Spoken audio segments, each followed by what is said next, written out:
So I'm going to start.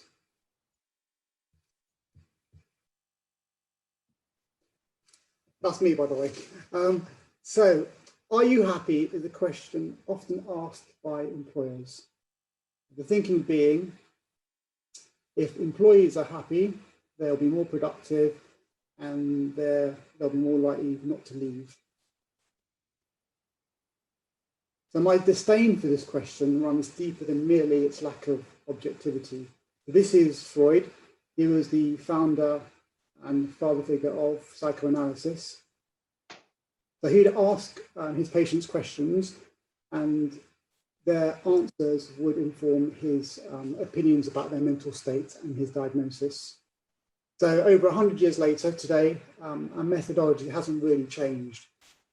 To understand if someone finds their environment convivial, we have to ask them. We have IoTs like measurements of CO2, temperature, and even registers of how many people occupy the space. But if we want to find out whether that occupant or that patient is truly happy, we have to ask them, and that comes with its own subjective pitfalls. So even when we frame these questions very specifically, so for example, are you happy generally at work during COVID-19? Some pre-existing or pre-experienced external factor might soil the response. So for example, after a bad night's sleep, you're in a bad mood, work might be fine, you're just not happy. So my concern with the question, are you happy, is actually more fundamental. I believe it lacks relevance. Happiness is only one of the many emotions we as human beings need to live a full, fulfilling life. So fear stops us leaping off the mountain. Without sorrow, we can never truly feel joy. So maybe happiness should not be our goal. Should we be asking more profound questions? Do we feel healthy? Is what we are doing giving us purpose? Do we feel good? Do we feel well? So if we forget about this question, happiness, for a short while and talk about well, we're going to explore the idea of well-being.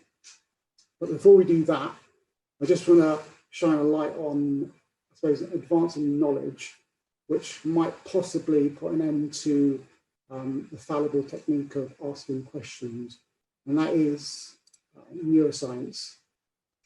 So I'm not going to go into detail about neuroscience. Andrew's going to do that, the main event, in a few minutes. But I just want to briefly explain what it is to kind of frame what she's going to talk about.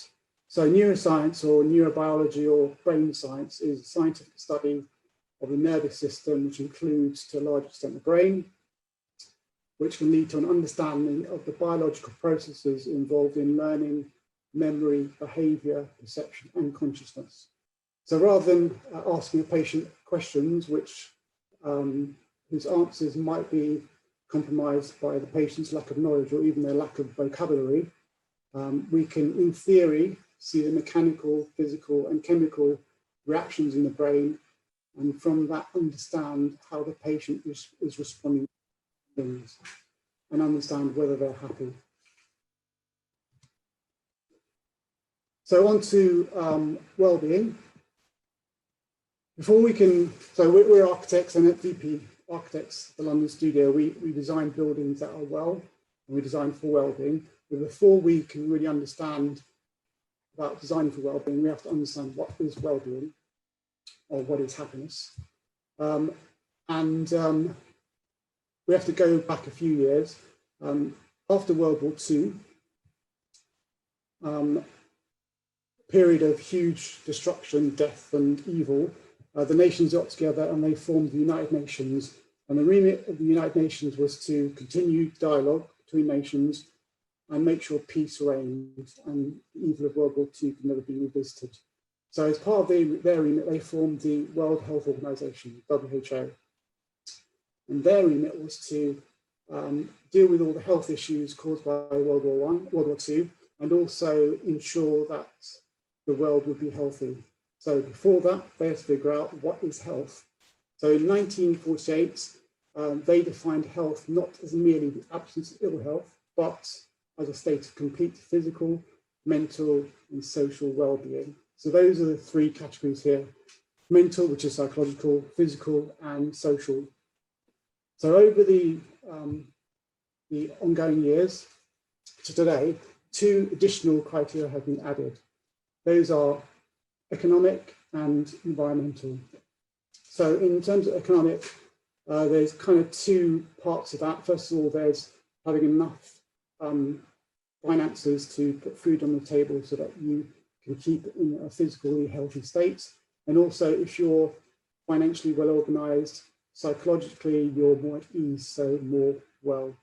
And then lastly, there's environmental sustainability, which I think most of you know about. So I'm going to skip on that one, because Kyle's watching me eagerly to make sure I'm within my 10 minutes. So then I'm going to talk about the determinants of health. So if we can understand what determines our health, we can invest in these criteria and actually design spaces that nurture and encourage these factors. So in the past, we thought that our parents and our shared gene pool with our parents, genetics, and medical interventions were the key criteria which determines our health outcomes. That was true in the past. Medical interventions moved so fast that they did make a huge impact on our health. But today, the landscape is different. And this diagram here kind of shows you that landscape. And it kind of shows that the environment we live in and the people we surround ourselves with are the biggest determinants of our health. So that's environment and lifestyle. And as designers or architects of this environment, we have a huge role to play.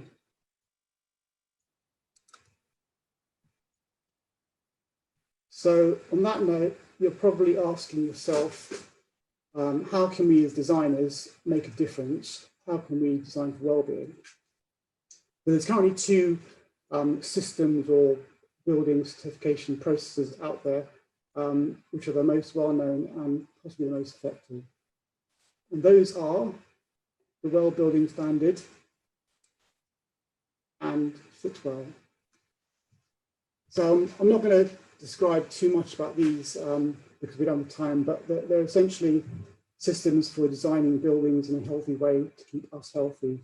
So the first one is the Well Building Standard, which is short WELL, and it's comprised of 7 concepts: air, water, nourishment, light, fitness, comfort, and mind.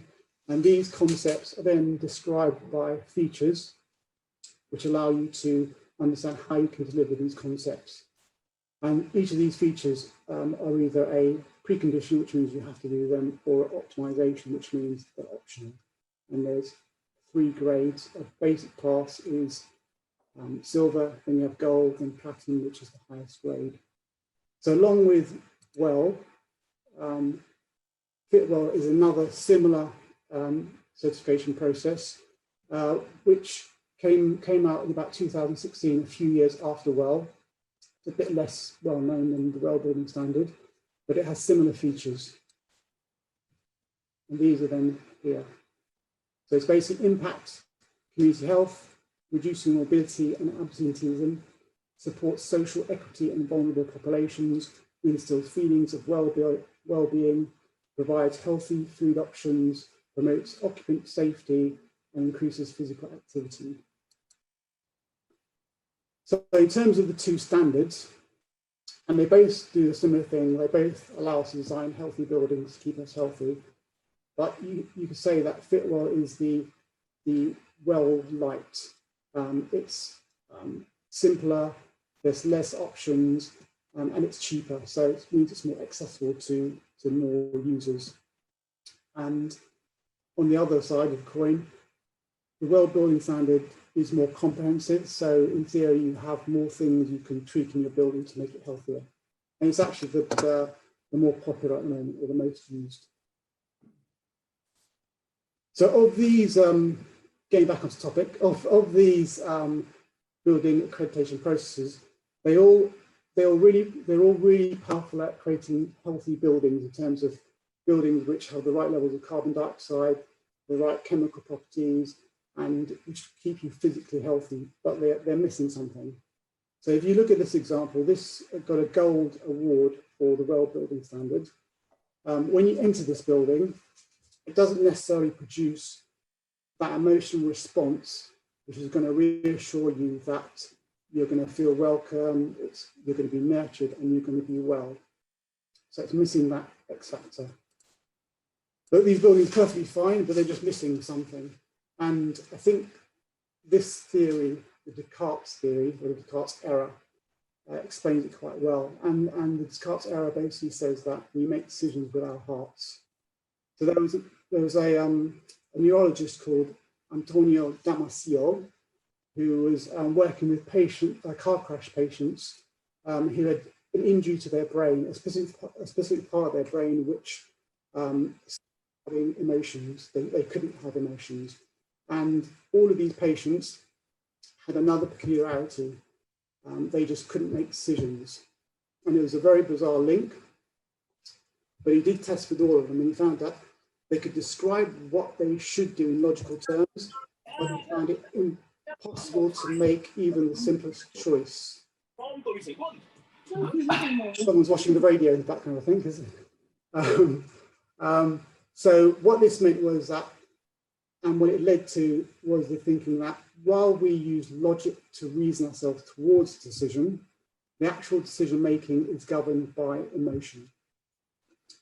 So this is where, this is a bit of promotion, but this is where I think the way we design at DPArchitects is quite effective. It fills a gap which is present in the building accreditation methods which are out there. It kind of, our method is called the Holistic Design Source Code, the HDSC, and it's basically an in-house method for delivering spaces that influence our physical and mental outlook and improve our sense of well-being. So it attempts to produce buildings that are emotionally engaging with their end users. And I feel that this aspect, the effect on our psychology, is probably the most important factor in design, because essentially if you can change your outlook, if you can be more open to the goodness that the WELL and the Fitwell accreditations give us, then you're going to be able to feel better, in short. So everything starts with a mindset.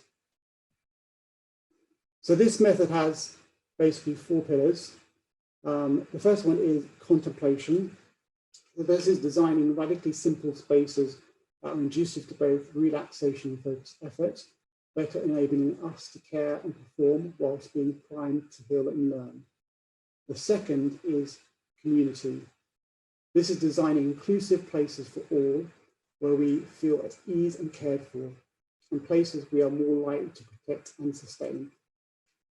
The third pillar is biophilia, a connection with nature achieved by bringing greenery inside or creating visual and physical connections with the flora outside, resulting in a sense of well-being. And finally, we have hapticity, a mindful connection to all our senses, allowing us to experience the full spectrum of life, and through these associations, empathize with others.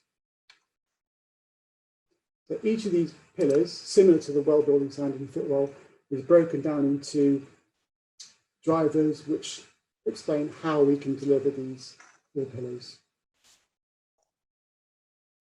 That's kind of the end of my little presentation. I hope I'm nearly on time. Before I leave it to the main event, Andrea, I just want to, if you're interested in any of that stuff, I just want to let you know where you can find more things on the subject of designing for wellbeing. The first is our website, which is dpa.com.sg. And within our website, there is a section on wellbeing, which is here. And I'll share these links at the end of the presentation. The second is, if you're a member of the DP community or a member of DP staff, you can access the intranet, or our intranet, which has a whole section on wellbeing. It has an interactive guide to the Holistic Design source code, and it has a huge catalogue of knowledge on well-being. And then lastly, the best part is our Instagram feeds. So this is Fruitland's feed, fruitland.dpa_UK, which kind of just gives you nuggets of what we're doing in London studio. It's a really fun feed, and you should check it out if you get a chance. And then my feed, which is, they're really long names, Kailas_Morthy, my name, .dpa_well, which is more geared towards well-being and architecture. So, happiness starts with a smile. Be happy. Thanks, guys. Over to you, Andrea. Thanks, Carlos. I just want to say one thing to segue into Andrea. So this morning I posted another a very short clip to explain that architecture has an impact on happiness, or it's got a relationship. But then the reason why we're very intrigued with today's session is also the fact that apart from the qualitative ways that a very established system like WELL has already invested time and understood how that is meant to be appraised, there is also this very interesting thing, which is, each of us has a supercomputer between our ears. And a lot of everything that you're experiencing is happening here, from taste to sight to feelings to sensation. So I invite Andrea, because she's been doing a lot of work in this realm. Andrea, thank you. Thank you. Thank you for inviting me here. Let me share my screen with you and see if it's going to work. Are you seeing my screen right now? Yes? Yes. Okay. Thank you.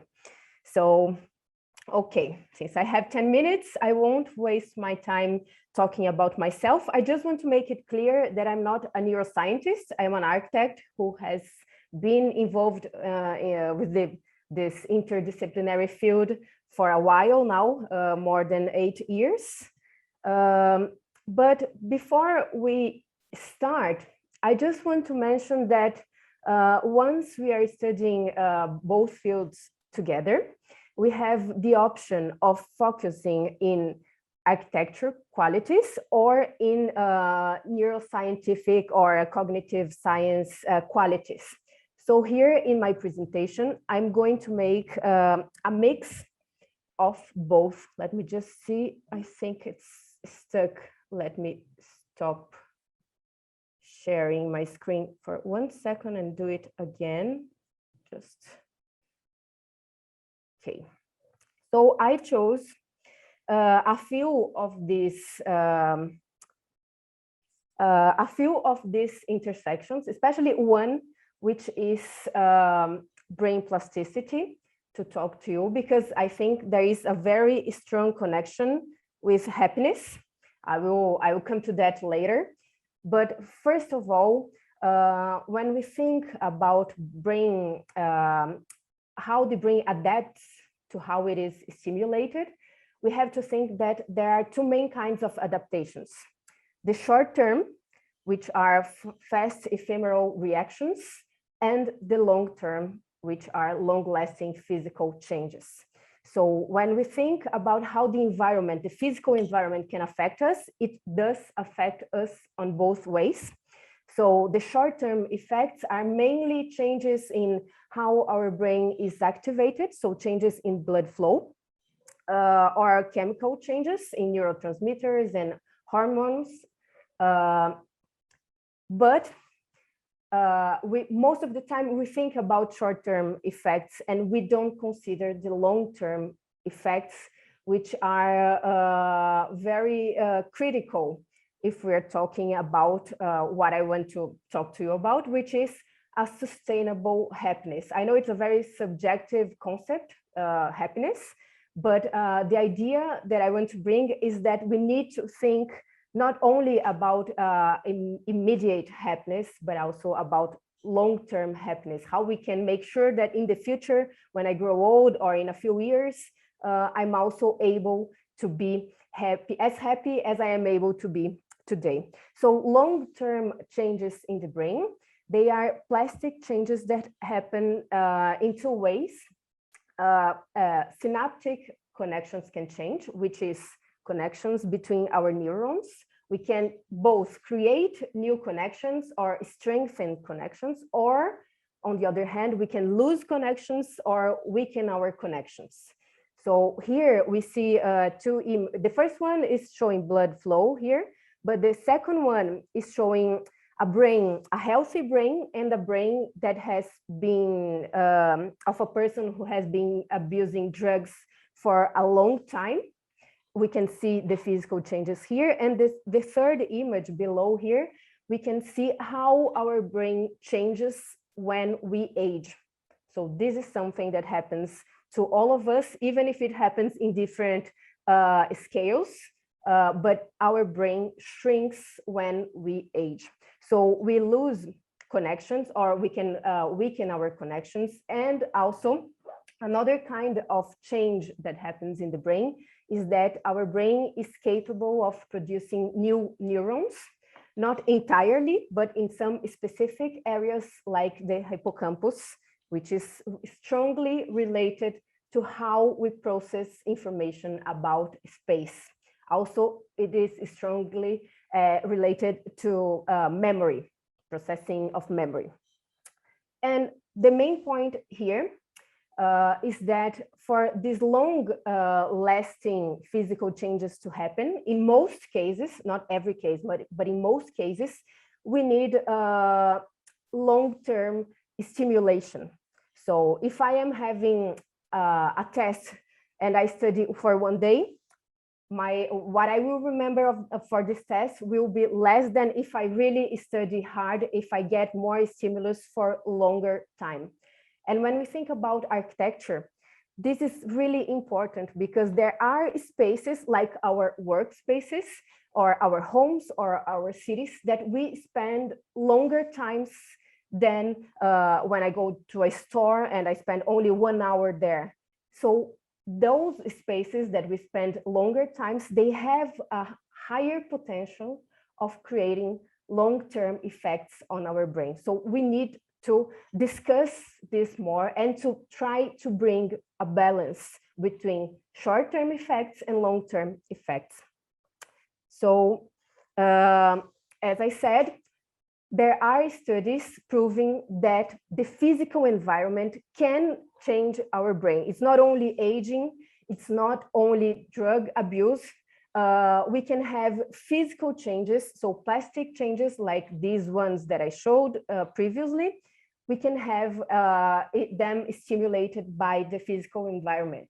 And we can have it in both ways. A poor environment can change our brain in a negative way on the long term, not stimulating us in the way it should be stimulating, and also in the positive way. So if we have an enriched environment, it can stimulate our brain in a way that it will grow new connections between neurons, or even produce new neurons in the hippocampus, for instance. For everything I'm saying here, I always try to bring a few references, scientific references.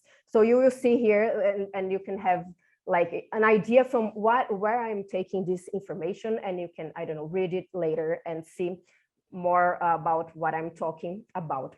But here, this is something I want to make it clear. Not only the environment can help make us happier or healthier, but also if we don't discuss, and maybe sometimes we think we are doing the best solution, but if we are not, we might be generating the opposite effects.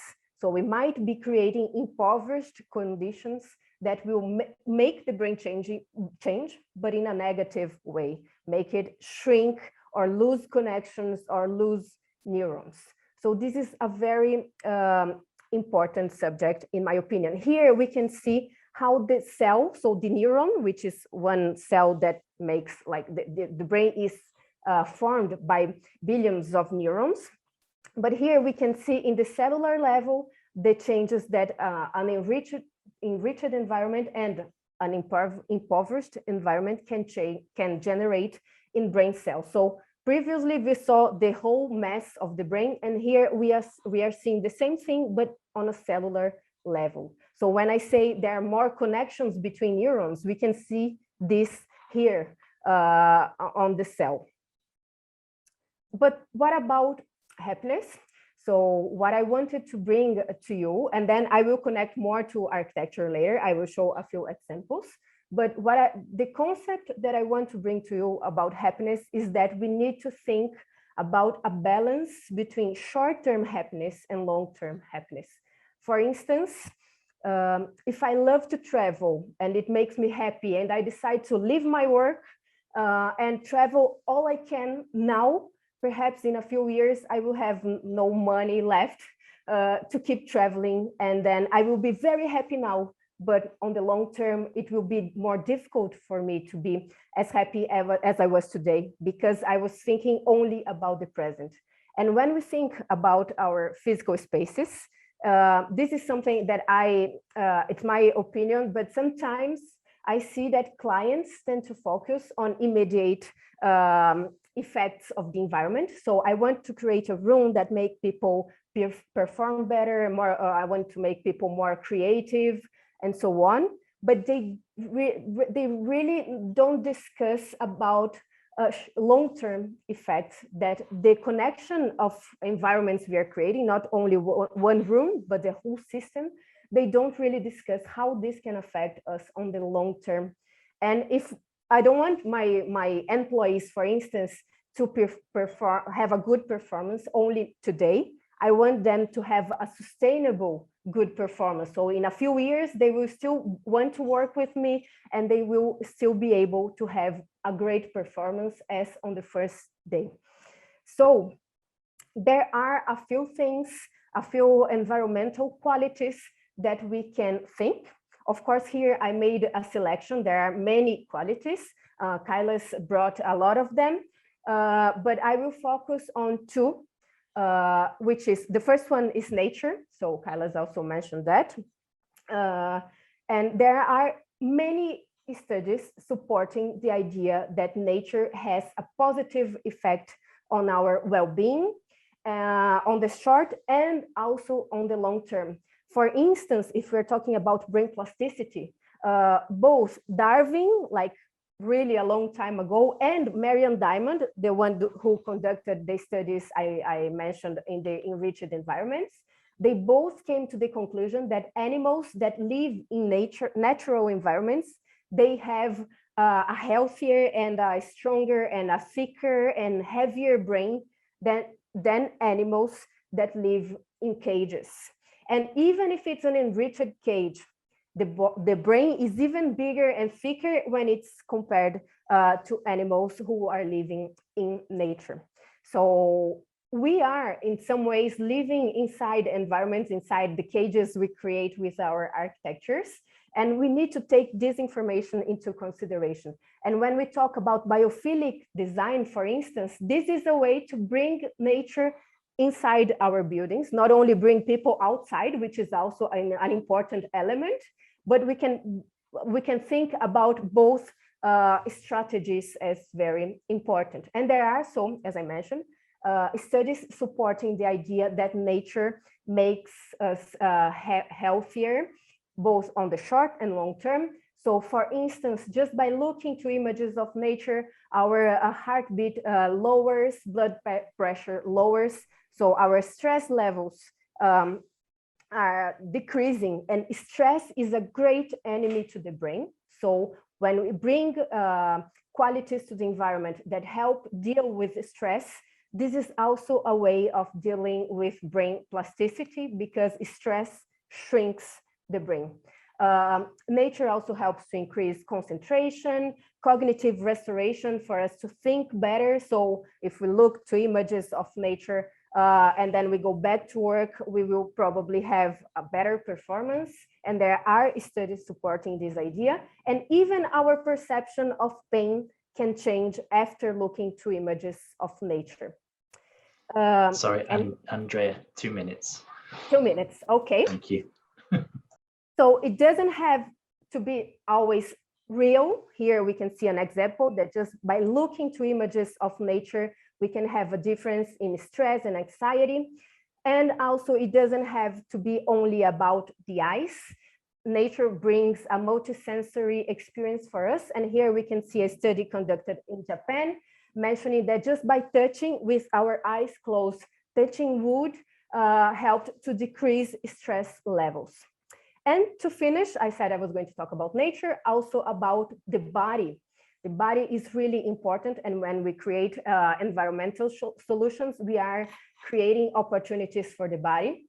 On the short term, there are many studies supporting the idea that walking, so active design, can help to control our mood, because it will improve the production of substances such as serotonin and dopamine, which are related to feeling of happiness and pleasure and well-being. It will boost blood flow to our brain, so we will think better after walking a little bit, and also decreases stress and anxiety. And on the long term, it generates synaptic connections between neurons, and it helps us to produce new neurons. So it's a great element for us, both for the short and long term. Here we have some examples in architecture, how we can incorporate that, interior architecture especially. And it's not only about furniture that we can think of, but also about the layout, and especially about stairs. We can make people choose stairs instead of elevators or lifts, depending on the position of stairs and also on their layout. This can make a great difference on how many people use traditional stairs instead of lifts. And finally, to close my talk here, I want to finish with this idea that we need to cultivate happiness. It's not only about short-term happiness, because then maybe we will not create the best conditions for us to keep the possibilities of being happy, not only today, but also tomorrow. So when we think about the environment and the short and long term it can generate on our brain, I think this is one way of helping us to create better conditions for sustainable happiness. And here, just my contacts. If you need anything, I have a website in which I write both in Portuguese and in English about the subject of cognitive science and architecture and design. So if you need anything, you have my contacts here, and it's always a pleasure to talk about this subject. Let me stop sharing here.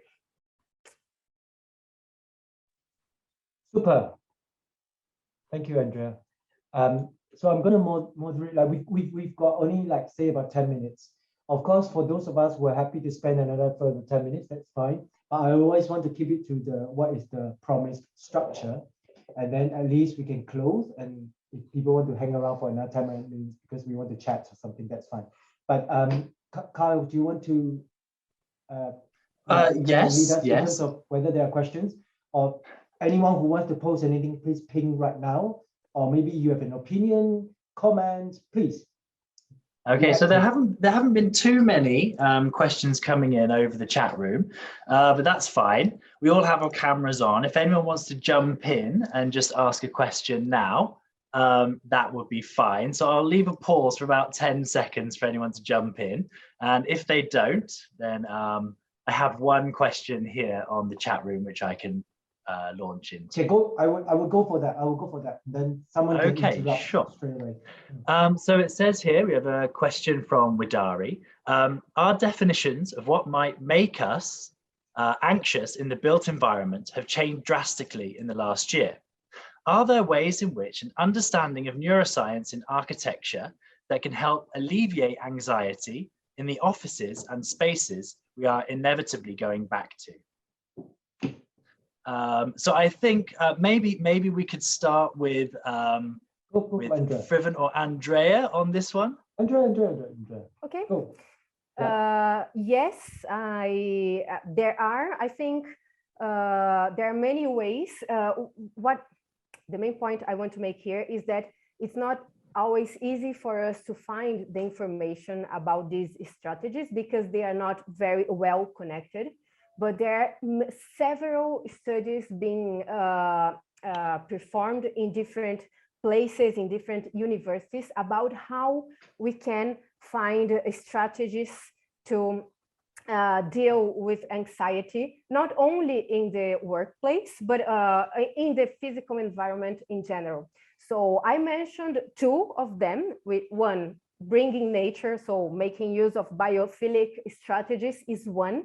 There are studies, I showed one image of how just looking to an image, I'm not saying bringing real nature, just looking to an image has an impact. But also, of course, if we bring real nature, it's more multisensorial, a more multisensory experience, so it's even better. But not only nature, there are theories also about perceptual fluency. So it's not only, in this theory, they say it's not only necessarily about nature, but about creating perceptually fluent environments. So there are studies, for instance, about the effects of fractal architecture and fractal shapes in our stress levels and anxiety. So this is another strategy.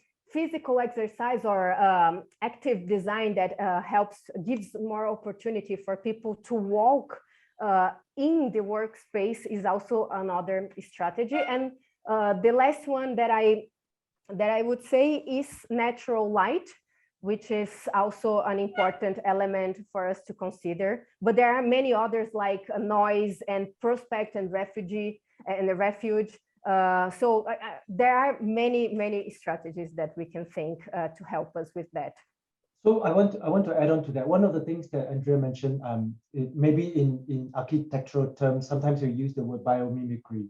That's also kind of like trying to understand nature's way of creating geometry.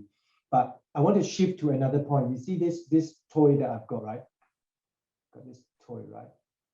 You know, this. Woo.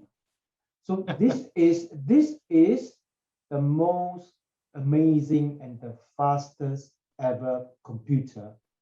Even the biggest computer in NASA is not calculating as fast as this.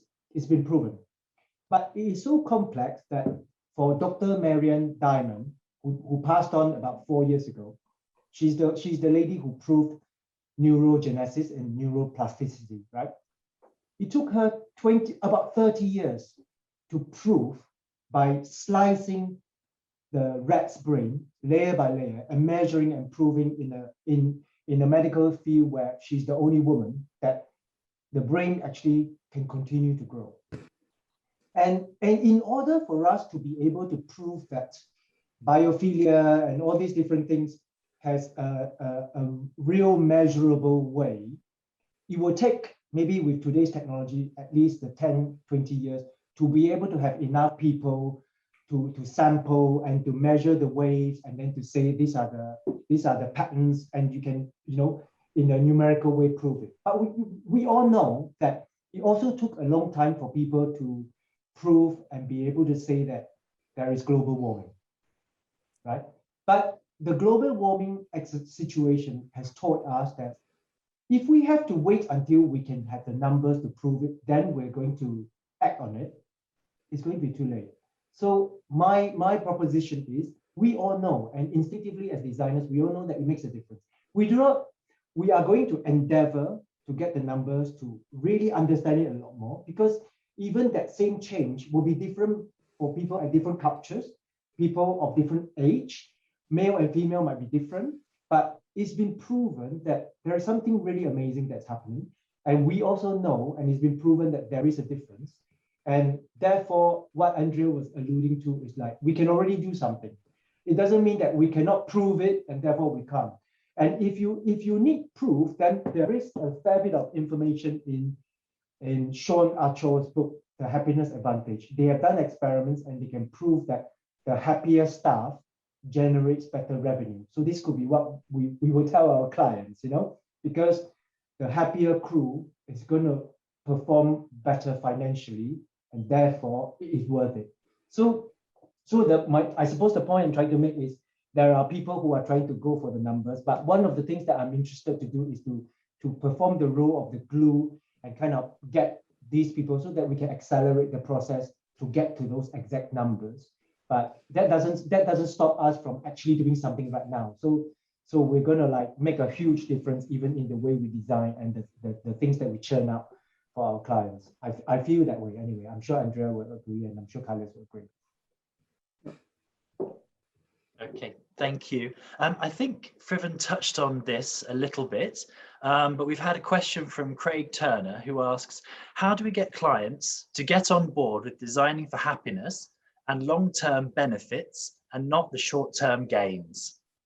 I think Friven kind of answered it. There's a financial gain because there's proof that if you can make employees happier, they're more likely to be more productive and stay. In a speech I previously gave, I gave 3 factors which would encourage clients to incorporate well-being factors. One of them was the fact that employees are more productive. Also, there's a lot more competition with other offices now. So if you don't do certain things, staff are going to leave. And also the staff nowadays are a lot older, so they're more aware of what they want and what they like, and more able to explain it to their bosses. So they actually demand these facilities. So there's the benefit of keeping staff and keeping the best staff and making those staff productive, which is the financial benefits. But it's also, I think, the right thing to do, because ultimately it's all about sustainability. So there's a phrase which I'm not sure whether I said in this presentation, Vasidai Vakatam Vakam, which means the world is one family. So when we design for well-being, we design healthy buildings which keep us healthy. And our biggest home is the world, and Mother Nature, we need to protect it so she can keep us healthy. So ultimately, if we don't do it, we all die. So those are the 2 reasons. But I think the problem we face now is that there's the things like the well-building design and Fitwell, which have all the science, all the easy stuff, like we need the right level of oxygen, that we can't have dangerous VOCs in the environment. So those things are relatively easy because they're proven, they're chemical, physiological. The hard bit is the neuroscience bit, how do we feel better? And maybe we'll never get to prove it, but we kind of know as a rule of thumb what we have to do, so we should just do those things. It's kind of anecdotal, but I think there's no other option at the moment. Can I add something? Sorry, Andrea, please go ahead. Yeah. No, I was just going to add something, which is we need to be careful about how we communicate to our clients when we are trying to convince, because sometimes we are dealing with very subjective ideas such as happiness or even emotions. We can, like Kailas mentioned, Antonio Damasio, he studies emotion, but there are many different views. And if we are talking about these subjects with different people, they will have different perceptions.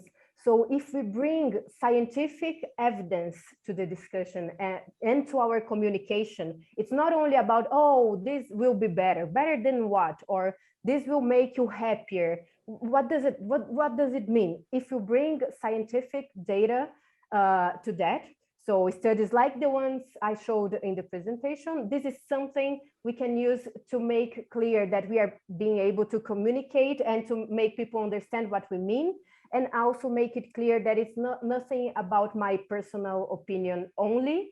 It is about something that is being discussed in the scientific field. Yeah, thank you, Andrea. I just want to steal time. Okay, so I want to conclude the session with a few interesting points, which I thought I was not able to say. So firstly, there's a relationship between happiness and architecture, whether we can prove it or not, but there definitely is. And there's a relationship between architecture and neuroscience, because it does affect us, like in terms of thermal comfort and all kinds of things, what's happening in the brain. There is a relationship between the awareness of neuroscience to happiness. That's more difficult to prove, but there is something there. And I feel that there are 2 levels that we need to work with. One of them is the ability to convince or to be able to have a conversation with our clients or other people.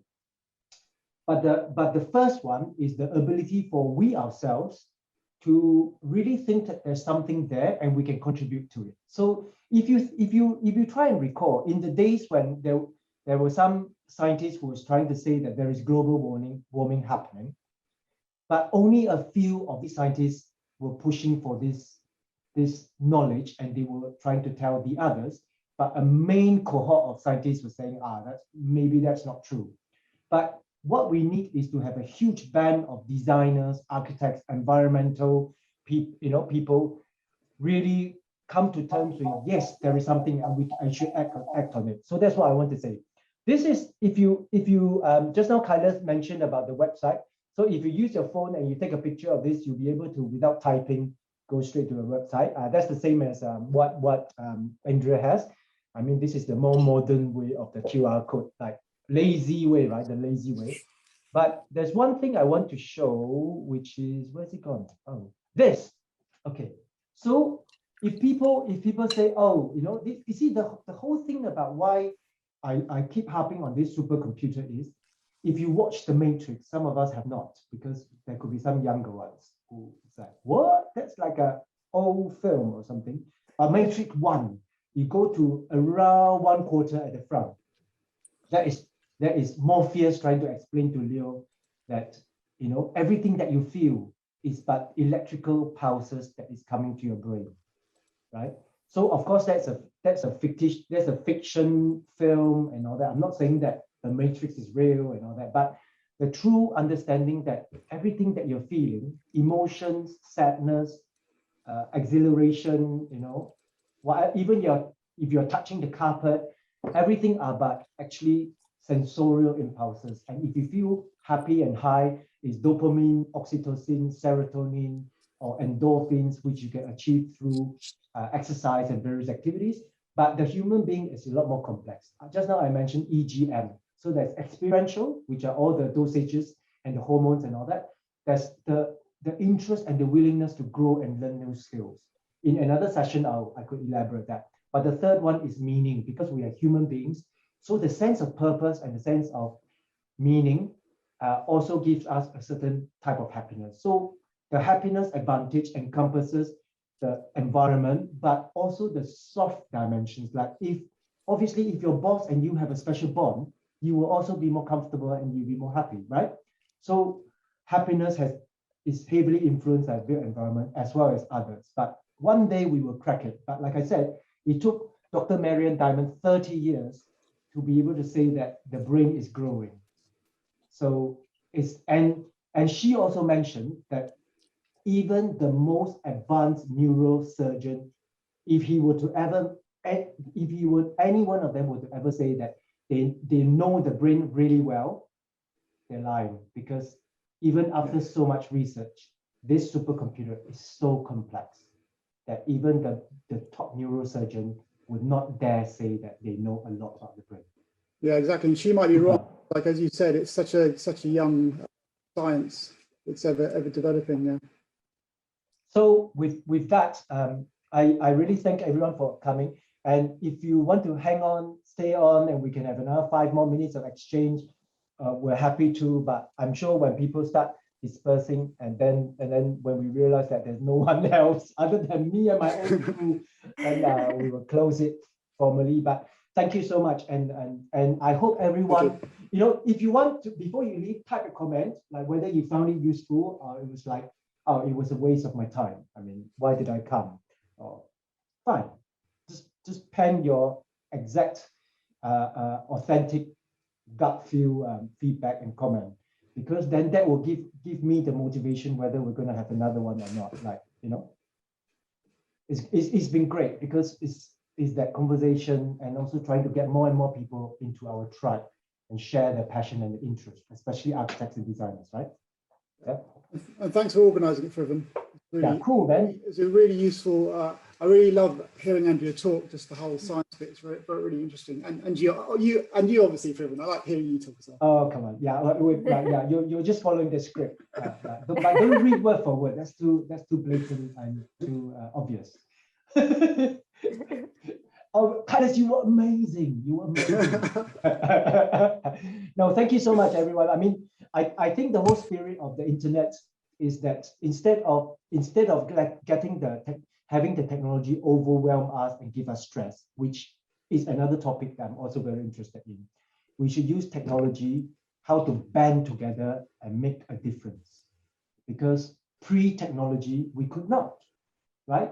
I'm amazed. We got people from Korea, we got people from, like so many different parts. And I know, yeah, I mean, it's not thousands, but it's very good already, yeah? So I'm trying to build up enough people so that we can start charging. Hi, can I say something? Yes, please. Yeah. So I went through the entire lecture series. It was amazing. I'm a master's student. I'm a master's student. I'm doing my master's in advanced architecture. And for my studio, like this time, we have a topic where we have to see concerns of the city. And I read all Andrea ma'am's all the articles on her page, NeuroAU, and I really wanted to know, like I wanted to understand about neurourbanism. Like I even mentioned that on the chat. Like how do we go about that? Problems of a city exist already existing problems and everything. How do we solve that and how to go about that? Like, I was really intrigued with all your articles, ma'am. So I would really ask you the question in person. I'll let Andrea you comment. Okay. You respond and comment. Yeah. Okay, thank you for your question.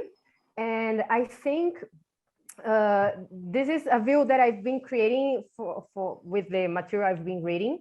But I think once we study more about the brain and cognitive science, we start to understand some necessities, some primitive necessities our brain and body have that go beyond sleeping and eating.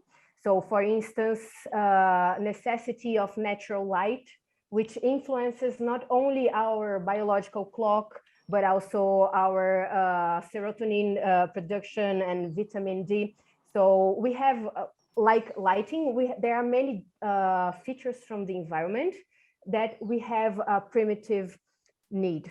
And once we consider the urban scale, we need to make sure that we are giving opportunities for people to fulfill their primitive needs, even if they are not aware that they need those things.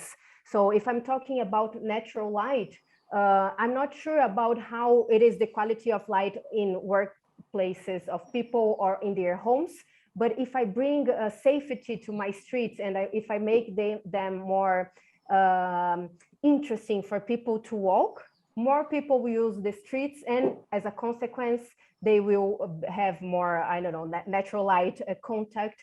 And so this will be one thing. Or the same thing with nature. If I know nature is so important to control stress, I can also bring this knowledge to the city and try to use public spaces to fulfill those primitive needs. So I think this is like the bigger view of the subject. And of course, there are many things like safety. If there is no safety, it doesn't matter if the street is beautiful, people will not use it. So we need to have a systemic view of the things that will help induce people to go to public spaces, and the things that the needs we can fulfill with those spaces. So on the long term, we will have better results, as we saw here with the whole discussion. And one thing that I would recommend to you is taking a look at the Conscious Cities website, because they bring a lot of cognitive scientists and urbanists together to discuss this specifically related to the urban scale. Also, there is a TED Talk about Mazda Adli. I think that's how I should pronounce his name. I'm not sure, but he's also someone really involved with research regarding urbanism and neuroscience. So maybe it could be helpful to you. So Andrea, are you involved with Conscious Cities? I didn't realize are you involved with the Conscious Cities? Because I'm not a member there, but I've been reading a lot of their material because it's really related to all that we've been discussing here. And some of their members are part of UNFA. So cool. there are a strong connection of conscious cities and NAMFA. Yeah. So there's a guy called Anupam Yog who's actually in Singapore, who's one of the conscious cities guys, and it's amazing what they're doing. Like they're doing experiments in Kathmandu, I think London, and the city San Francisco, or one city in America. It's really amazing stuff. So, and Andrea, if I may suggest, what we're going to do is between the few of us, we're gonna share and create like a combined bibliography, yeah, Yes. of like web links and all that, and it's very, because what happens is it's very disparate, and it's like there are a lot of people doing a lot of good work, but there is no central library. So we're going to put it onto like our web link on the DPA well-being side, and we will mirror the same thing in your portal, and then people like the younger architects who are also interested to do it, whether it's academic or whether it's in their practice, we can grow together and we can kind of charge in a more kind of impactful way. Yeah. What do you think? Yeah, cool. Just in terms of responding to Rugby about urban design, we've done a few projects, masterminds, which try to respond to this idea of healthy cities. There have been projects done which are based in Melbourne. There's walkable cities. There's a lot of cities now which want to car bad, walk good. So there's a lot of projects now where we're trying to go to the walkable city, the 15-minute city, where every need is within a 15-minute walk. And that's how we should try to design moving into the future. Unfortunately, it's not really happening. I'm in a place called Alsace in France at the moment, and they've just built an out-of-city development, which is horrible, and you need a car to get to, so we're still making the wrong decisions. And we just need to convince people to go back to, as Andrew said, the more kind of the more historical way we used to behave. So we used to walk everywhere, and just the journey to work. If we can walk or cycle to work, we can prime ourselves to that working environment, and then at the end of the day, when we walk back home, we can prime ourselves to be back with the family and be in a more calm state. So it's all these things we can integrate into the city, and we're going to make mistakes. So with the conscious city guys, we were talking about how we could bring meditation into the city, and we try to design these places, and they just didn't work because you need to be quiet, and you may say you can't have a meditation pod next to the road, those kind of things. So we need to work together and make sure we place things in the right place. And also, I mean, it sounds like we're like helping you to do your coursework, but that's okay. Yeah, thank you so much. But on the image that I sent in the chat, which is the possible people who's going to come and share when I organize my number 2 Hex 2 and Hex 3 session. There's also Dr. Robin Muzamdar. If you look at his materials and the books that he's created, he's done actual kind of very scientific experiments, measured experiments about urban environments, more outdoor. But he was going to join us, but he's somewhere in America, and it's like 6 o'clock in the morning, and it's like he couldn't, you know. But in the next round he could. But you can always search out his material. But there's so many experts who have done very interesting material, like research and have knowledge, but just trying to glue it together so, you know, we will all become, and sooner or later you'll be a PhD if you keep Yeah, I'm planning. I'm actually planning to do the PhD. Like, I'm very intrigued with the NeuroAU website. I've been following it since since I saw it. Good. Also, for my the study, I've been reading this book, A Pattern Language by Christopher Alexander, who's so he's decoding the entire layers of the city, starting from towns to buildings to constructions. So I was trying to understand it in that in that connection, like how can I connect, because as whatever you said is there in that, like it is somewhere in that book in some of the patterns, like, you know, if we make a language of that pattern. So yeah, it's still there. And I would love to share my work with you also. So I might email you the same. Super. Yeah. So one of the things I forgot to mention, I mean, the people who are attending this session might have come from different social media platforms where we have publicized that we're going to do this. But on my LinkedIn, I'm going to do a follow-up. And for many of the attendees, especially the ones who are young graduates, or you're running your own practice, but you're just starting out and all that. Use that to spin off and introduce yourself, and we'll create a way for it. And then there could be ripple effects of how the tribe or the people with the same belief can grow together, and we can all build on each other's knowledge. Yeah. So watch out for that. And if there's anyone else who wants to say anything, if not, we'll close the session. So for everyone, are you going to share all the links and the video on yeah, that? we will consolidate. So in the LinkedIn post, and then no doubt it will be in Andrea's website as well, because we will do the same thing. Whatever I do, I will mirror and pass it to you for you to post. Okay. Yeah. Any other comments? If not, then thank you very much for Andrea, Kailas, myself. Mine was the best. Thank you so much for inviting me. Yeah, it's cool. It's like a really productive 1 hour, slightly over an hour of learning together. Brilliant. Thank you, everyone. We're going to close the session now. Thank you. Thank you, everyone. Bye-bye. Bye.